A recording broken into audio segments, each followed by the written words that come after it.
guys, Randy with Pete's RV TV again today. Today I wanted to take a quick second and talk about tow and haul mode.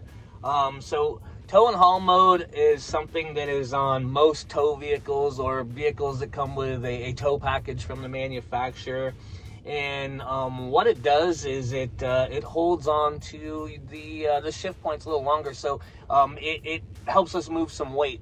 It's going to shift at a higher RPM and keep us up in our torque curve. So my truck here, to get it into a tow and haul mode, I would touch the button on the end of the shifter, and actually I think I've got like 5 drive modes on this truck, and I'll be perfectly honest with you, the only one I find any value in is that tow and haul mode.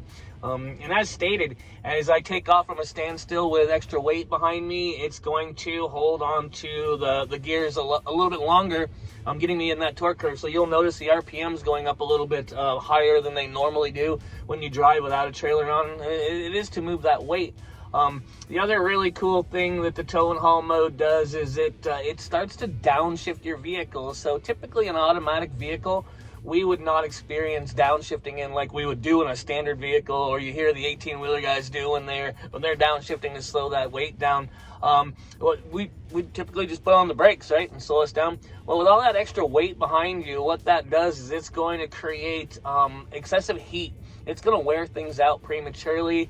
It may even liquefy our wheel bearing grease if we're pulling a long grade and holding our brakes up for a long period of time. So using that tow and haul mode will downshift the gears and let the engine hold back the extra weight in the vehicle, so we don't need to ride those brakes. We don't need to create that excessive heat that we really don't want around our braking systems by holding them on for a long period of time.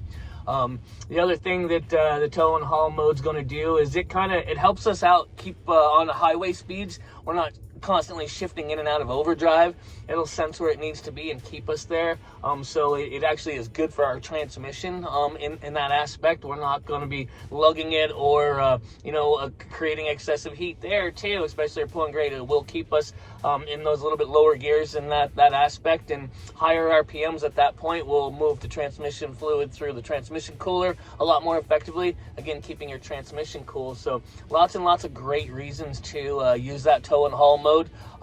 Safety as well. If you need to get out of the way, say you're traveling on the highway and you need to make a maneuver or get after the vehicle to get out of the way of something or pass somebody, it's going to help with the transmission with that as well. Again, it's to help move that extra weight that you normally have behind you, keep you in your torque curve, and keep the heat away from those brakes if we're pulling a grade. So I strongly recommend using the tow and haul mode. I'll even use it when I've got my flatbed trailer behind me when I don't have anything on it, so I'm not carrying a bunch of extra weight other than just the flatbed trailer weight. So strongly recommended tow and haul mode.